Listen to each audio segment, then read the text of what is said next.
few years ago, I needed a break.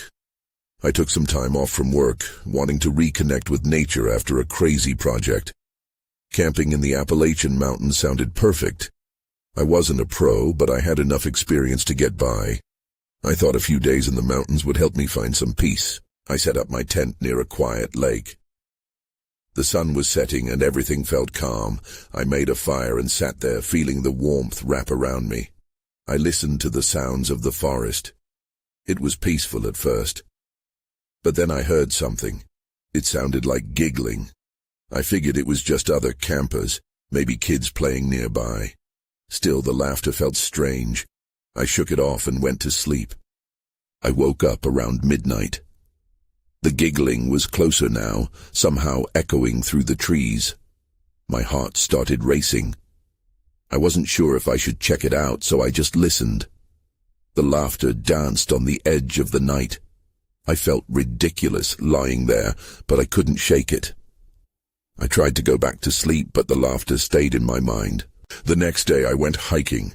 The mountains were beautiful and I thought I'd be alone. When I returned to my campsite, something caught my eye. I found small trinkets scattered around, a broken toy, some animal bones. I picked them up, confused. Why were they here? I hadn't seen another soul. "Hello?" I called out, hoping to hear a response, but I only got silence. That night, the laughter returned.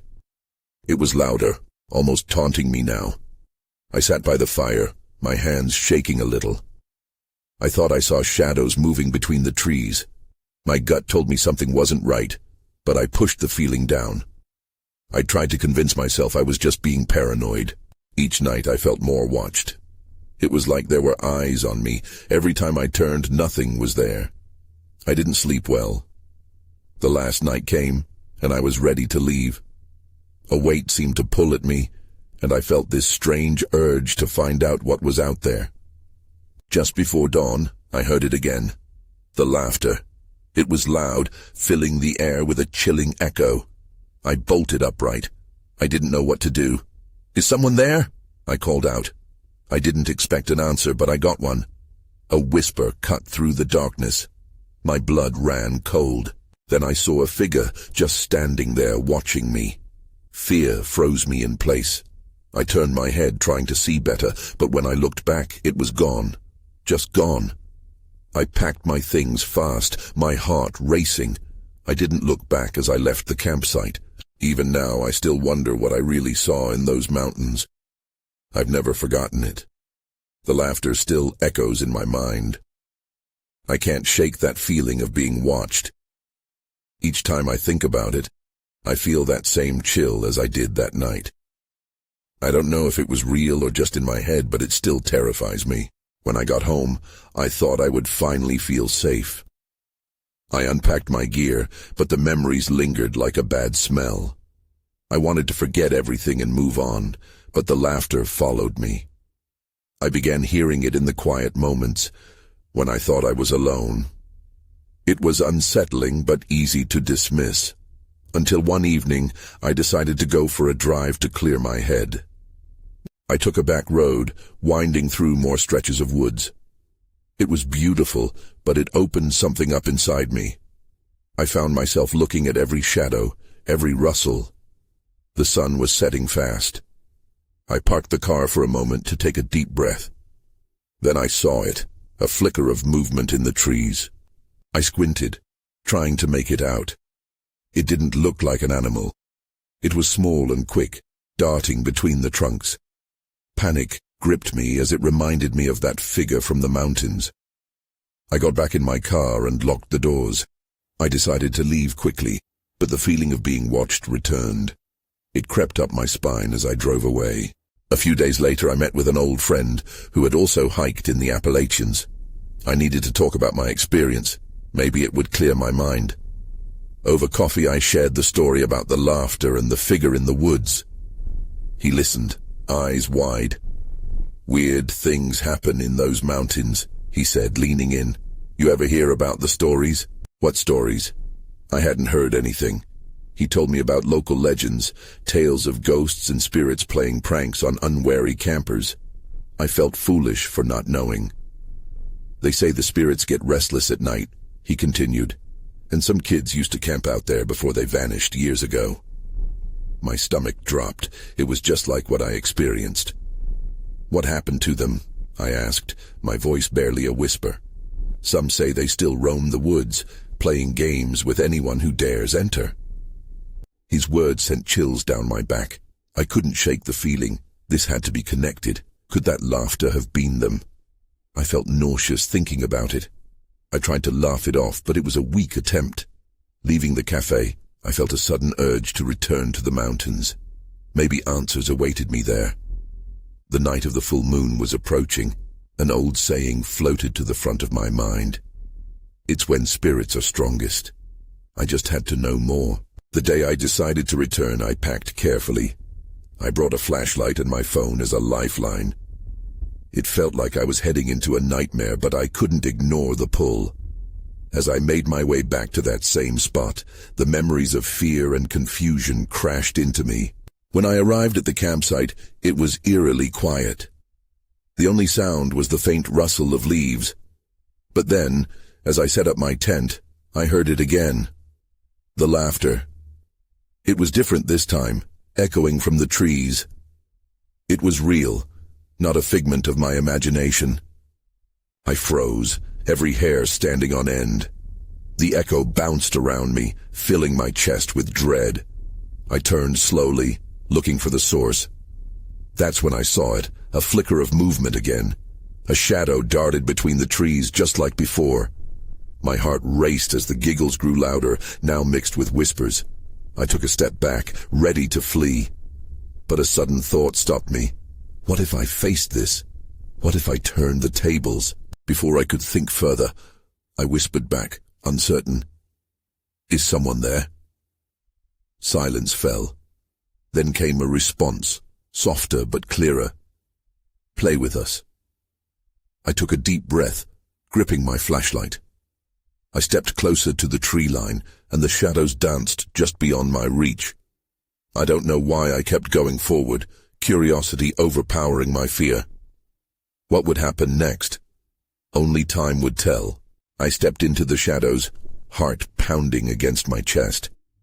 The last remnants of daylight faded rapidly, leaving only the glow of the full moon to light my path. I could still hear the laughter, flickering like fireflies, soft and inviting, yet tainted with something sinister. Play with us, they had said. I felt like I was teetering on the edge of a cliff, staring into the unknown. Who are you? I called out, my voice trembling. My breath hung in the air like fog, but the only response was a rustle of leaves. The laughter continued, softer now, almost like it was fading away. I willed myself to move closer, gripping my flashlight so hard my knuckles turned white. As I approached, I stumbled upon something obscure on the forest floor. It created an unsettling contrast against the dirt. A child's marbled ball, its surface worn and covered in patches of moss. My mind raced. How did this end up here? Was it one of the lost campers my friend mentioned? I picked it up, feeling its cool surface against my palm. It was too still, too quiet. Suddenly the laughter erupted again, this time closer, like children playing a game of tag. Instinctively I took a step back, feeling the weight of the ball pulling me down. What had I gotten myself into? Swallowing my fear, I shouted, "What do you want from me?" My voice echoed into the dark. Silence blanketed the woods once more, leaving me alone with my thoughts. I wanted to leave, but something deep inside urged me to stay. Maybe I could find out what happened. Then I saw the movement again, a shadow in the corner of my eye, darting away just as I turned my head. My heart raced. I ran to the direction I saw, instinct pushing me forward. The moonlight barely broke through the dense canopy overhead. "Is it just you? Or are there more of you?" I called out. The shadows flickered along the trees, and the laughter returned, now surrounding me, echoing off the trunks. "Join us," a voice whispered, sweet but menacing. I spun around, catching glimpses of silhouettes flitting through the trees. "No," I shouted. "I'm not here to play." The shadows hesitated, and a hush fell over the area. My breath quickened, a torrent of panic coursing through my veins. "Stay with us," they insisted, their voices mingling into a chorus. The laughter now had an edge, an urgency that set my teeth on edge. I could sense their presence. They were close. But where? In that moment I spotted a faint white glow through the trees, another flicker of movement darting just beyond the darkness. I had to know what it was. Against every instinct screaming at me to turn back, I pressed on. As I moved closer, my flashlight flickered and then died, plunging me into utter darkness. An irrational fear gripped me, and I felt someone, brush past my shoulder. I stumbled back, the marbled ball slipping from my grip and rolling away. "No!" I shouted, my voice breaking. It felt like everything I had come seeking was slipping through my fingers. In that moment of panic, the laughter transformed, now manic and sinister, echoing to the tune of my desperation. And then I heard it, an unmistakable sound of footsteps approaching. I held my breath. Someone or something was here with me in the dark. I froze. Every instinct fought to scream and run, but I stayed still, straining to hear over the laughter that twisted through the air. The footsteps grew louder, crunching on twigs and leaves. I was not alone. I could feel a presence, a weight in the air that pressed down on me like a thick blanket. Then I heard a voice. It was hushed, barely a whisper. "Come play with us." The words sent a chill through my spine. My fingers twitched, longing for the flashlight that now lay discarded in the dark. I dared not move. Instead, I focused all my energy on trying to see a silhouette, trying to make sense of what stood near me. I took a deep breath. "Who are you?" I managed to say, my throat dry and scratchy. There was another hushed giggle, distant but close enough to send my heart racing. Suddenly, the forest erupted. Shadows raced through the trees, darting back and forth like schoolchildren caught in a game of chase. My eyes widened as I tried to comprehend what was happening. Were these the lost campers, or something else? The laughter filled my ears with a haunting melody that twisted emotions into fear. Then I caught a glimpse of one. A small figure, just beyond the moonlight's reach, with pale skin and tangled hair. It paused, turned its head toward me, and I saw a flash of glinting eyes. "We need a friend," it sang out, its voice dripping with sweetness, yet darkly tinged. Panic surged through me. I'm not your friend," I stammered, my voice stronger than I felt. "Just leave me alone." I took a step back, heart pounding in a frenzied beat. But the shadows didn't retreat. Instead, they pressed in closer, filling the gaps between the trees like mist curling around my ankles. Then everything changed. A soft whimper drifted through the branches, a call for help. My heart raced again, fear mixed with a jolting urgency. "Is someone there?" I shouted instinctively, eyes scanning the darkness. If there was someone here needing help, I couldn't turn my back on them. "Help us," the small voice cried, followed by a chorus of laughter that seemed too innocent, the kind that drew you in only to trap you. Before I could make a decision, one of the figures dashed towards me, its movements swift and erratic. It was a blur, a flash of white in the shadows. I stumbled back, my breath hitching in my throat. All of a sudden, the marbled ball rolled back toward me, stopping at my feet as if beckoning me to pick it up. That's when I saw it. In the haze of laughter, in the flurry of shadows, a small girl stood amidst them. She was covered in dirt and brambles, but looked oddly serene, like she belonged there. Her eyes locked onto mine. "You have to play," she insisted, her voice suddenly clear in the chaos. Then the laughter faded abruptly, and for a split second the forest was silent. I felt an urge to grab the ball to see what it held, but fear rooted me to the spot. I realized now I was caught in something deeper than just a game. They needed me. And just as quickly as silence fell, I heard the footsteps rush at me again. This time I knew they were not alone. Something more sinister was coming through the trees, and I felt the hairs on my arms stand on end. The shadows began to swirl, and I had to make a choice. What did I really want to do? Join them or run? The air grew heavier as the laughter returned, the urgency drowning out the silence. Whatever it was that lurked in the darkness had made its move. I felt my heart seize as the shadows drew closer. The child's pleading eyes kept me anchored, but the encroaching darkness was overwhelming. I glanced down at the marbled ball. It shimmered faintly, its surface covered in unusual patterns that seemed to shift with the movement of the night. "Help us," echoed from the trees again, pulling my attention back. It was the same voice, tinged with desperation. The laughter morphed into something sinister, each giggle now more mocking than playful. I had to act. I glanced around me, searching for an escape. The little girl's gaze narrowed as if sensing my fears. "You can't leave," she said softly. A note of command laced her words.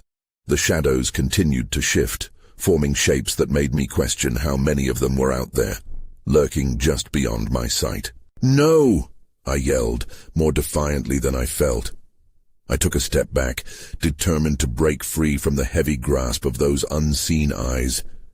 But my foot caught on a root, and I stumbled, nearly falling. In that moment, I understood that they were not looking for a friend. They were hungry for something else. Suddenly, the girl stepped forward, her slender fingers reaching for the ball at my feet. An inexplicable feeling of dread washed over me. I backed away, but she was already too close. "Play," she insisted, her voice soft and sweet, but wrapped in something darker. I turned to run, the shadows writhing like snakes on the ground as I darted between trees. Each footfall was a frantic echo in the silence, and my pulse quickened.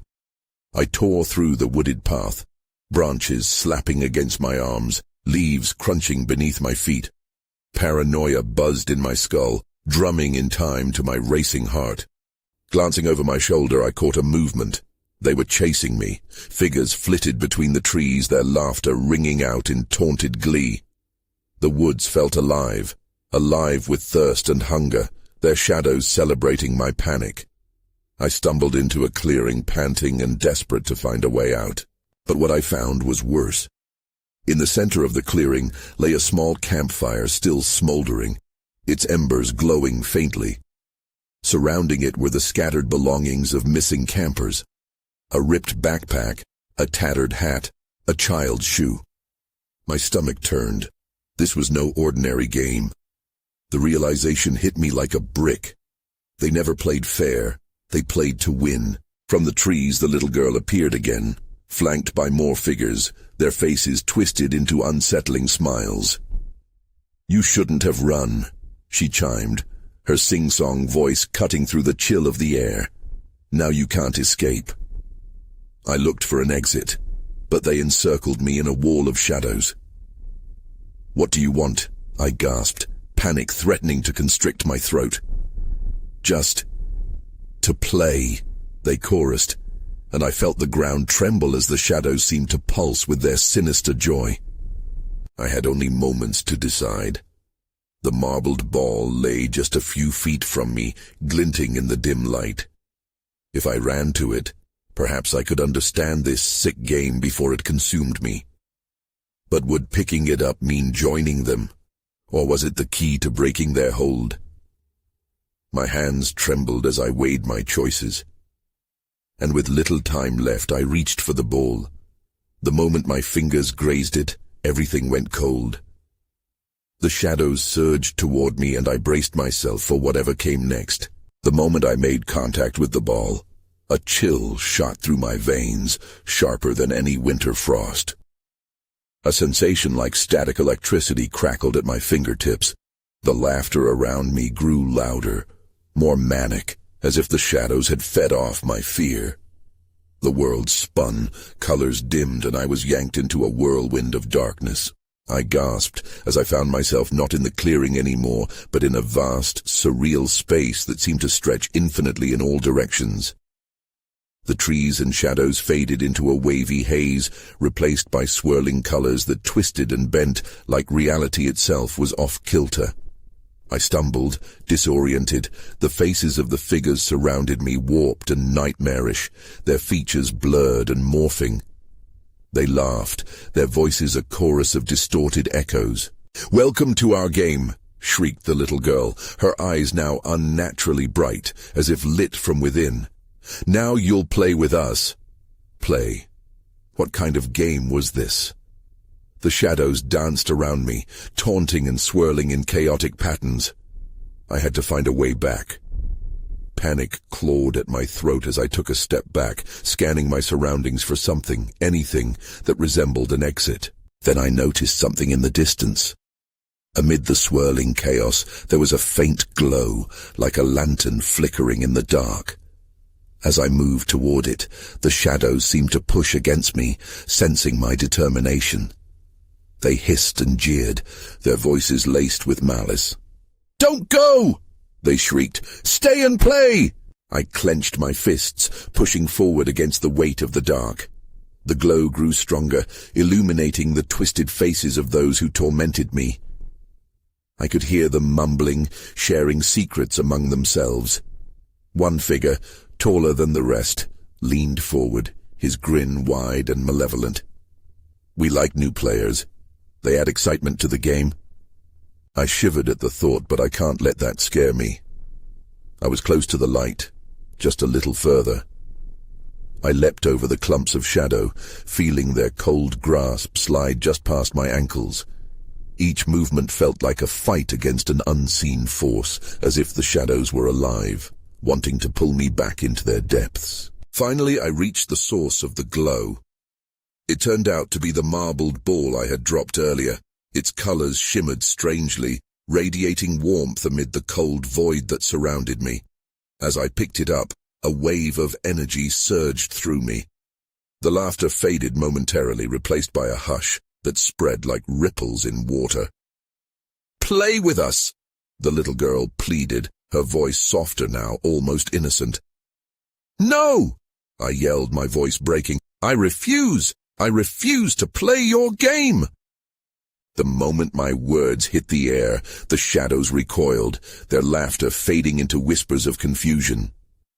I clutched the ball tighter, a strange feeling coursing through me as I realized this was my weapon. Before I could think, I hurled the ball into the abyss where shadows and light met. It burst into color, scattering the dark forms like mist in the wind. The figures screeched, their faces twisting into expressions of rage and disbelief. But I didn't wait to see their faces. I turned, sprinting back through the chaos, propelled by adrenaline and the hope that I could escape this nightmare. Then, everything went dark. When I opened my eyes again, everything was blurry, like the world was trying to shake off a bad dream. The laughter was gone, but the air was thick with a tense silence that buzzed in my ears. I pushed myself up, trying to get my bearings. Where was I? I glanced around. I was back in the clearing, but it looked different. The trees stood tall and solitary, their leaves rustling softly as if whispering secrets among themselves. I felt a strange mix of relief and dread.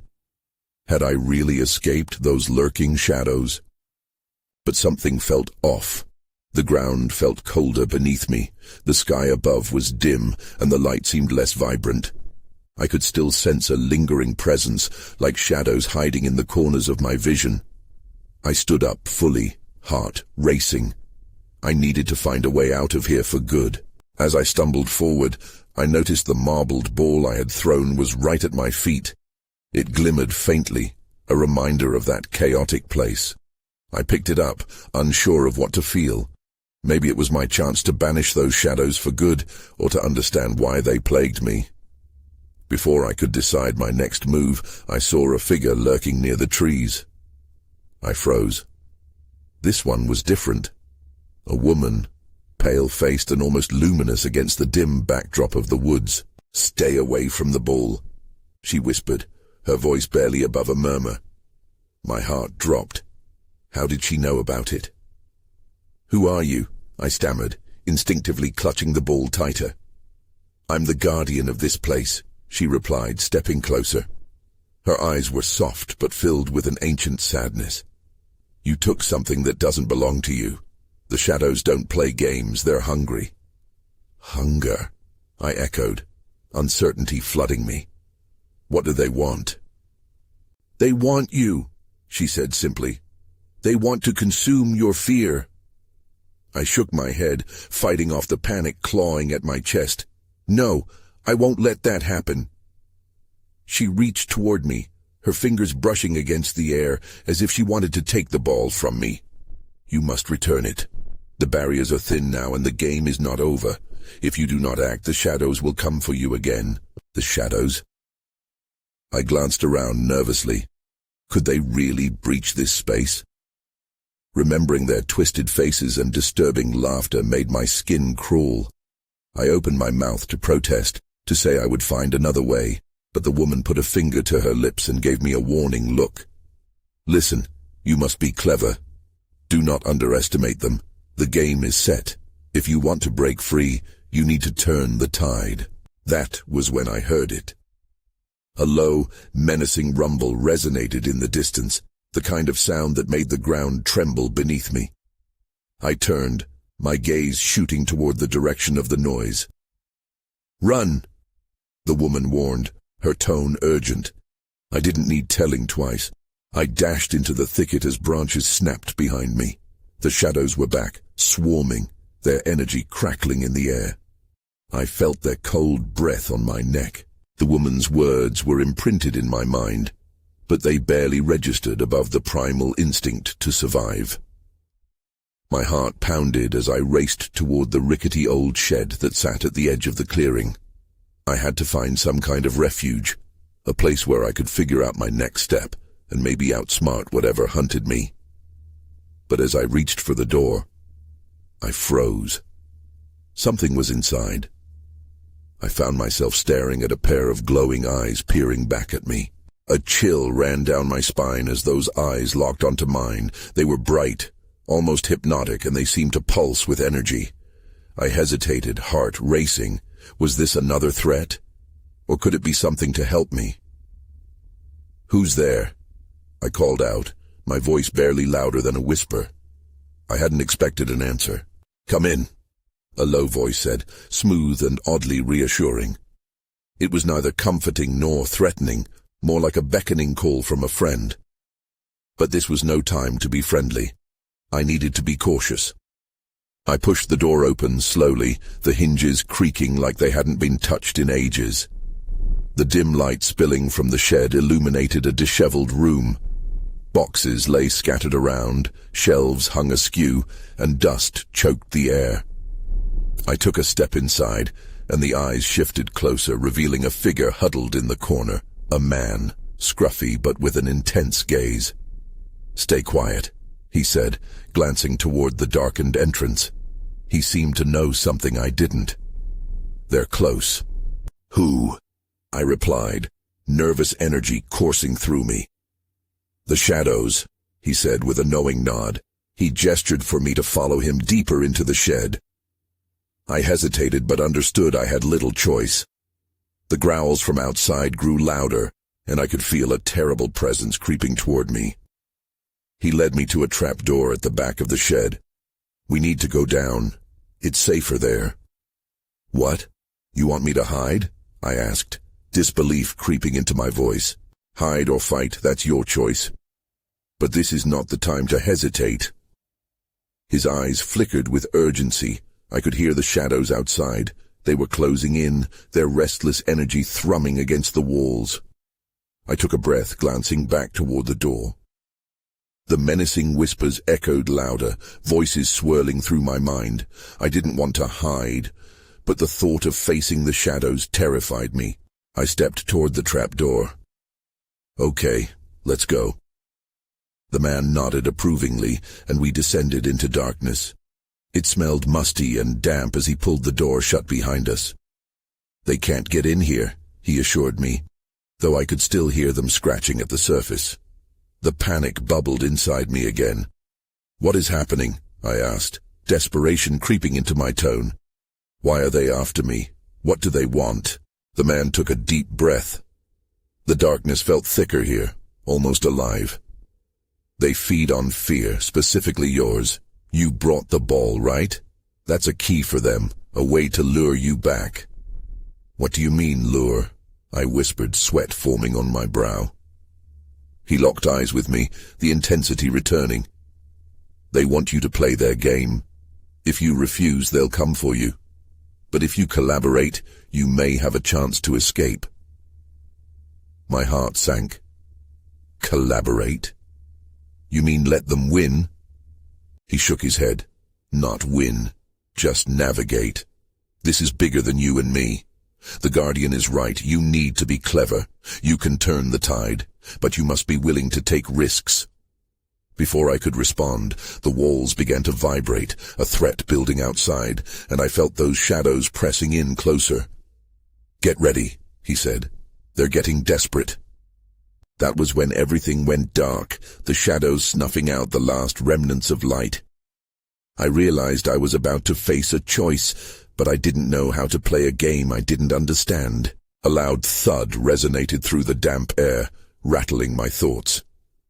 I tried to prepare myself for whatever came next, but the darkness surrounded me like a suffocating blanket. I could hear my heart thumping against my ribs, each beat seeming like a countdown. The man beside me took a sharp breath, as if he too felt the weight of the unknown pressing down. What happens now? I whispered, fighting to keep my voice steady. They'll create illusions, he said. Things that twist your mind. Just remember, what you see isn't real. It's meant to scare you into giving up. Images flashed behind my eyelids. Shadows of people I loved, twisted faces of friends turned monstrous. I wanted to scream, but stopped myself. How do we escape? I asked instead.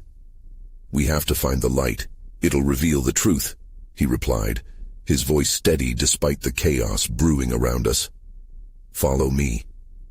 He began moving deeper into the darkness, and I followed, every sense alert. The air was thick with tension. I could feel the walls closing in, the shadows seeping through the cracks, seeking to pull me away. After what felt like forever, we stumbled upon a small, flickering lantern. The light was dim but real. I could almost taste the hope it offered. The man crouched down, his eyes fixed on it, scanning for something. Hold it steady, he instructed. I reached for the lantern and found its handle warm in my grip. Suddenly, a chilling howl echoed through the air, sending tremors through my entire body. It sounded like a banshee's wail, a soulful cry from depths unknown. They're sending a warning, he said, urgency creeping into his voice. Focus on the light. The ground shook beneath us as if an earthquake was ripping through the shed. I fought to hold the lantern steady, fear coursing through me. It felt like the shadows were circling us, watching and waiting for a moment of weakness. Then I noticed something in the light. A small glint on the floor. I bent down, heart racing, and picked up what looked like a compass.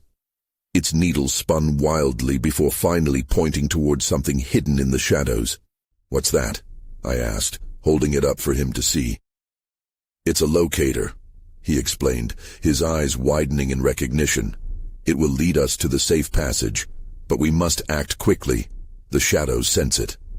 I gripped the compass tightly, feeling the pulse of it like a heartbeat. What do we do now? My voice trembled. Trust it. Follow the direction it points, he urged, but keep the light on it. We can't let the shadows obscure our path. Before I could respond, I felt an icy gust sweep through the room, causing the lantern's flame to flicker dangerously. The shadows hissed and groaned, their forms shifting and clawing at the edges of our light.